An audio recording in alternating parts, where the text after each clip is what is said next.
14 years in the NFL. I believe this is year number 8 with the New Orleans Saints for Demario Davis, who is here in beautiful, cool Orange County. What's nice, right? Yeah, what's sort of the difference been like being out here like this for the second year?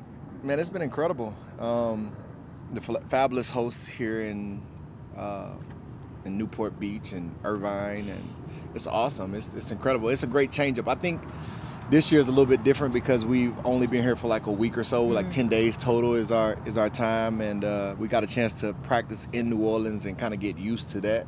And then coming here has been a phenomenal change-up, and it's been great. When you heard it was the Rams that you were doing joint practices with, what was the first thing that came into your head?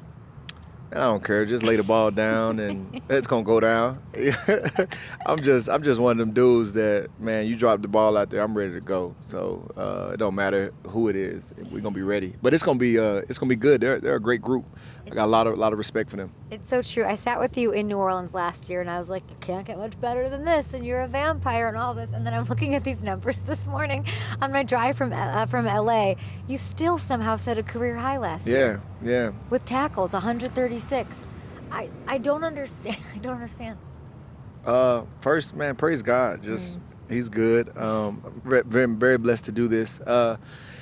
That's my goal as I continue to go. Is I'm trying to PR every year in some major stat. Like, how can I continually get better? And that's a major shout out to my team, our process. It requires a lot more to have that same level of production or higher. But that's the goal. Is like, as I leave out of this thing, I don't want to plateau. I don't want to come down. I want to go out going up. And I think I'm in a position to have one of my best years yet. But if you go out going up, how do you know when to go? You'll just know. Do you know that? You believe that? Yeah, you'll just know that this is a great game. But I always say, like, if the greatest thing I ever do is be a football player, then I've underachieved in life. And this is a great game. I love everything about it. Very passionate to play it. But I feel like you'll know because other things will become more important. And when that time comes, I'll know. You'll know. And it's not, don't make me cry now here in Orange County in Newport Beach. It's not coming for a while, right? No. We, people know that what my goals and ambitions are, so. You said you focus on one thing to get better in, right? So you got these 136 tackles last year. That's a career best. Were you focused on that? Was that the one that you wanted to? Not necessarily. Okay. Like, I mean, major stats for me are like tackles, tackle for losses, interceptions, forced fumbles, sacks. Like, those are the stats I'm looking at. Like, okay, can I PR in one of these? Like, can I PR in having my most tackle for losses this year? Even. Like personal record, my personal best. Public relations? I don't understand. Okay. Okay. And so, got it. Like, that's just a striving point. Like, for me, at the end of the day, when I go into the game, I'm trying to win. And whatever I got to do to help my team win, I'm trying to do it. So I'm not looking at the stats. You fell into a career high. That's kind of what I can measure by that. I'm still, like, how do you know if you're ascending or descending? Like, well, I can look at my production and say, okay, well, I had a PR in tackles, and I played one less game. And it's like, oh, okay, things are still moving good. Because it's not for you to say to yourself, like, I'm doing good, because you can lie to yourself all the time. It's like the numbers don't lie, or people don't lie. And I think that's how I'm always trying to measure, like, how am I doing as an individual. Cam Jordan is obsessed with your body work, how you take care of yourself, what you've been doing really for longevity your entire career. Yeah. Have you added something in the mix in the last? Absolutely. What are we into? Because these knees are creaking here. Demario, help a girl out. What do you got? Well, first of all, Cam should know I've been telling him since I got here, what he should be doing with his body as well. And I have a fabulous team, and people can check out our work now. I'm partnering with a group out of New Orleans, Fit Elite. So you can check out the Fashion Institute. They're in New Orleans, and you see on my page, you can see myself, Shaquille O'Neal. He's a partner in that. And so, what is it called? Fit Elite. Yeah. So it's about just understanding the body and the fascia tissue. And why is this soft tissue thing what you were obsessed with? That's where it is.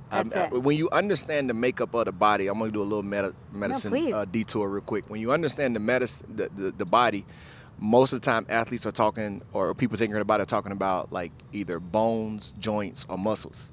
Nobody's talking about the fascia tissue, which is like the casing of a muscle. So it's like the wrapping paper. Yes. And a lot of times doctors will tell you, like in medical school, they're taught to like just throw the fascia out, like don't even worry about it. But people I work with have learned to study the fascia tissue, and you can manipulate that, and it does so much to the body when you're able to treat that and take care of it. And It's you a lot can of really longevity. tell that much of a difference. Well, look, and so Cam's on that now, sounds like. Well, he's getting there. He's getting there, but it speaks for itself.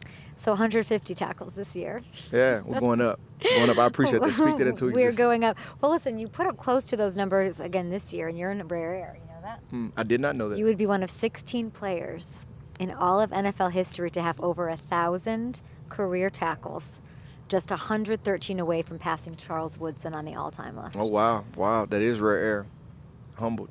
Yeah, that's quite insane, don't you think? Yeah. Yeah, I mean, you're already the only player in the NFL. Look at these notes my producers gave me. The only player in NFL, in the entire NFL, to have 500-plus tackles and 20-plus sacks over the last 5. Wow.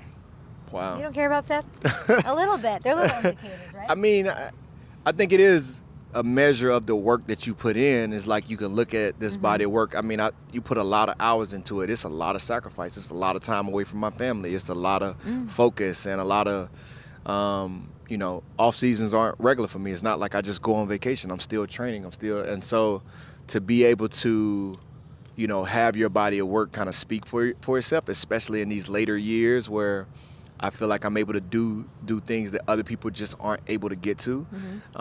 It goes to the years and years of dedication, and that shows. And so I'm appreciative that I have a body of work that I can look at and see the results and say, oh, well, that's because of the years and decade plus of the work and the style at which you approach your work. But I think at this point, it's not stats for me. It's number one is like, how can I make my team better? Like, how can we win? It's the ultimate team game. And so you feel like you're underachieving when your team isn't getting the results that you want.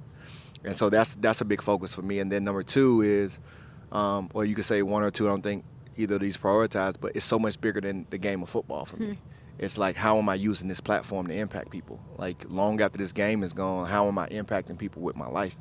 And I think that's what my mind is, mostly not the stats. Stats are cool, but that's not the main thing. Well, you have this presence. You have this chaplain aura. Okay, chaplain. Speaking into existence. I do. I believe. Okay. I mean, that's when I hear about you from other players. That's what I hear. I feel like you're saying. I like the idea of you ascending, and you're also, in my opinion, ascending as far as your value to the team, in being a veteran, in seeing and sort of stewarding this young coach who came in here. I think you're extra valuable to the team right now, more than maybe even years prior. Has your role changed at all? Like, you have the youngest coach in the NFL. I think it's an advantage, but how does that affect your role? It's incredible. I see it more like a partnership. Like, Kellen's a young coach, but he doesn't need anybody stewarding him. Like, he is phenomenal. But you're the constant. You've been here. You've done that, and you speak on it. Yeah, but I mean, this is his show. Like, he's the man. He's coming in and he's setting a whole new precedent and a whole new standard. And it's a joy for me to be able to be a part of it and come to work each day. I mean, I am a fan. I don't know if I've ever had a coach who I was a fan of. And I mean, he is very impressive. He is remarkably impressive. What are you talking about? What do you mean? What's impressive? Man, it's so many nuances that go into just going to work every day in this business. Like, it's a great business, but it can be really hard, crappy days, just especially like the games are fun, but work can be just long, exhausting, all these different things. And number one, the staff he's assembled is incredible. I don't know, and it's not to take a shot at anybody, but I don't know if I've ever had like a sniper offensive-minded head coach and a sniper defensive-minded head coach at the same time. Like that and Brandon Staley, like the stuff. Sniper head coaches are coaches or coordinators are the ones who, they don't just run a system, but they'll go draw something in the dirt and like attack you because they get confident in calling their own stuff. Like Rex Ryan was like that, as a defensive a play caller. You don't have many that'll deviate from the system and throw something in on the spot. Like, Brandon Staley. They're both doing They that? both doing it. They're doing new stuff for practice. Like they're Like what? competing against each other, like plays. And so I don't know if I ever had that at the same time. So that competitive energy is cool, and the way that they've made it like very simple for guys just to be able to come in. And then this Ted Rath guy, like, Tell me. he's incredible. So this our speed, strength, and conditioning coach, and the system that he runs, like, I liked coming to OTAs and minicamp. I mean, I'm in year 14. I'd rather be at home. I got my own training program. So, like, if I want to be here, it means you're doing something. Like, they made me better as a player. I keep seeing and hearing these, and you're saying it. I mean, you're kind of Yeah. lit up. Like, So, no. I'm just the beginning. you're a fan of. That's just the Kellen. staff. That's just the staff. I didn't even talk about him. That's the staff that he assembled. Talk about him. I think that speaks highly because the greatest people in the world, they know how to be around people who are smarter than them. Building a team is the hardest thing in the world. That tells you a lot about a person if they surround themselves with people who can outthink them. But I think that his just understanding of efficiency as a whole, just how he structures out our day is like we're able to get a lot of reps in, we're able to get a lot of film time in, but he keeps our minds fresh, he keeps our bodies fresh. I mean, we had 2 scrimmages before the first preseason game, and it wasn't like unbearable. It was great. And like practices, he knows how to get us in and get us out. Like we get our work done and we're done. And it's been like that since we came back on OTAs. And so just like how he understands the day, and I don't know if it's because he's 37, I'm 36, and our brains just think the same, but if I was running the team, I would run it exactly like him. How much of what you're saying has to do with his age? I think that plays he's using that as a strength. He's not as removed from the locker room as some other coaches would be. So he just reverse engineers it. If I was a player, how would I want it ran? Yeah. And I think because he's on that timeline, like it's guys that he coached that he actually played with and against, that he's just reverse engineering it, and it's a secret sauce. He's a sniper. Yeah, he's cold. I don't know that fans might agree or see, or even the world of the NFL might see it that way. It really means a lot that it's not even the words he's saying, everybody out there. It's kind of how you're saying it to me. Because it's real. It's not. Let me tell you who he is. This is the guy. Me. Like, video gamers will understand this analogy. Like, you play Madden, and you could be like one of the top rated players in the world, and then in walks this little kid, and you think like, oh, I'm just gonna smoke him. Justin Bieber haircut. But this kid knows all the glitches in the game. He knows every trick known to man, and you feel like the game is cheating you, and it's like, no, the game ain't cheating you. This guy's just cracked the code. Is his strength these little things? That's what I keep hearing of snippets of, like, it's these little things, but it's sort of, is that what it is? He's just like these little... Man, he got this quiet confidence about him that you just never see coming. You will miss it. Yeah. But when you in it, we're all just immersed in the Kellen Moore regime at this point. Like, and he's came in and laid the groundwork quick. I've been here 8 years.